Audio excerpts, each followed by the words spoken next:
Berikut. Kita mulai dengan seleksi nasional berdasarkan prestasi atau yang dikenal sebagai SNMPTN. Sebelumnya, jalur seleksi prestasi ini memisahkan calon mahasiswa berdasarkan jurusan di pendidikan menengah.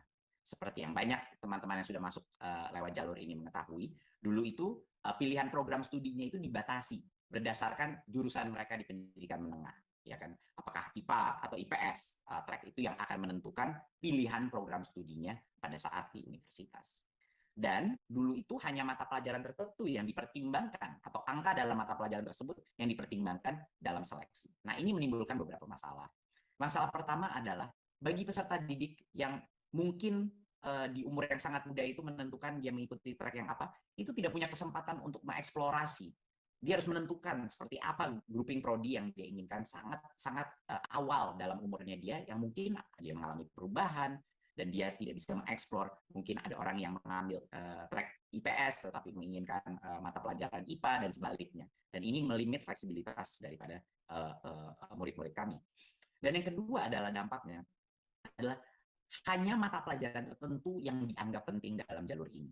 Jadi banyak sekali murid-murid kita dan juga guru-guru kita malah tidak berfokus kepada mata pelajaran secara holistik, hanya kepada beberapa mata pelajaran yang berhubungan dengan prodi itu. Nah, ini menimbulkan sistem pembelajaran yang sangat terpecah-pecah dan tidak holistik. Berikut. Padahal seperti yang kita ketahui, di masa depan, peserta didik ini sangat membutuhkan kompetensi yang holistik dan multidisipliner. Ya. Tidak ada pekerjaan di masa depan pada saat anak-anak keluar dari sistem pendidikan kita yang akan membutuhkan satu ilmu saja. Seperti contoh, insinyur perlu ilmu dasar teknik, tapi juga perlu ilmu desain untuk mengerti bagaimana cara mendesain. Pengacara perlu ilmu hukum yang sangat kuat, tapi ilmu komunikasi sangat penting dalam bidang ini. Sama di bidang film misalnya, di bidang seni atau film, di mana ilmu dasar perfilman itu sangat penting, tapi tanpa mengerti pemasaran, dia tidak akan bisa juga sukses dalam memasarkan produknya dan talentanya dia. Nah, proses seleksi PTN ini harus mendorong pembelajaran yang menyeluruh dan multidisiplin. Dan ini adalah kenapa kita melakukan perubahan. Berikut.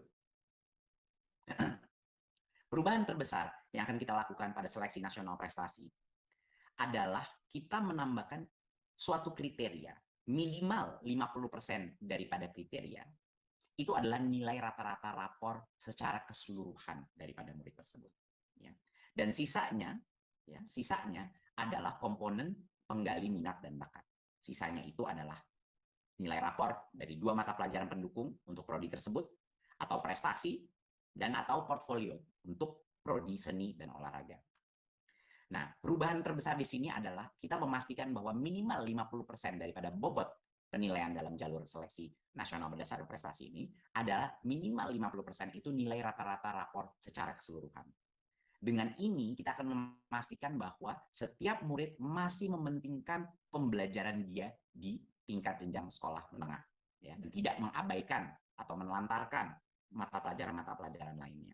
Tetapi tetap PTN bisa menentukan komposisi persentase antara komponen 1 dan komponen 2. Ya. Jadinya asal minimal 50% itu nilai rata-rata, sisanya adalah terserah. Bisa nilai rata-rata ditinggikan oleh PTN, bisa juga seluruh 50%-nya lagi pilihan dari PTN dan prodi tersebut untuk menentukan apa komposisinya. 2 mata pelajaran pendukungnya berapa persen, prestasinya berapa persen, dan lain-lain. Ya. Dan penentuan ini bisa saja berbeda antara prodi di dalam PTN yang sama. Jadi kalau di dalam PTN yang sama, prodinya berbeda, mereka masing-masing prodi boleh menentukan komponen beratnya. Apakah dia mau 50% full kepada 2 mata pelajaran pendukung, atau mungkin dibagi 25% mata pelajaran pendukung, atau 25% prestasi dalam suatu lomba atau suatu kriteria kompetisi, itu dipersilahkan kepada PTN. Tapi perubahan yang terbesar adalah kami memasang 50% daripada bobot itu adalah nilai rata-rata secara keseluruhan, seluruh mata pelajaran. Sehingga semua mata pelajaran masih ada bobotnya dan nilainya. Berikut. Dan apa yang akan terjadi kalau kita melakukan perubahan ini? Peserta didik akan terdorong untuk berprestasi di seluruh mata pelajaran. Ya. Dan guru-gurunya pasti akan juga bisa melihat bahwa ada motivasi bagi peserta didik untuk mendapatkan angka yang cukup baik di seluruh rapor murid tersebut. Dan peserta didik juga terdorong untuk mengeksplorasi minat dan bakatnya secara mendalam.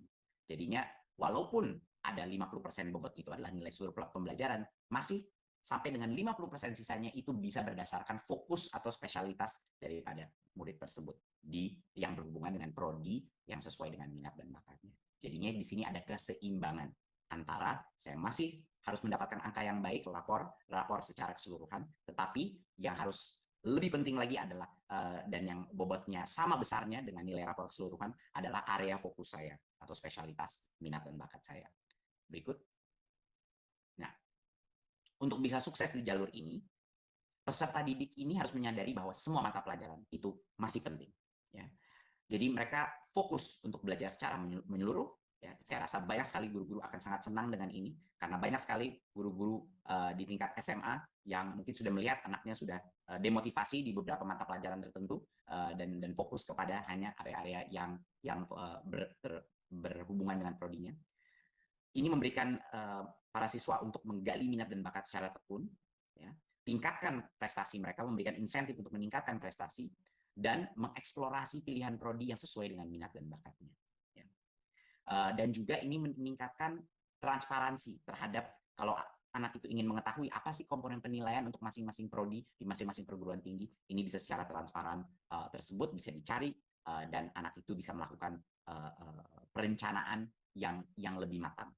Dan tentunya dukungan orang tua dan guru agar peserta didik dapat berprestasi dan memilih prodi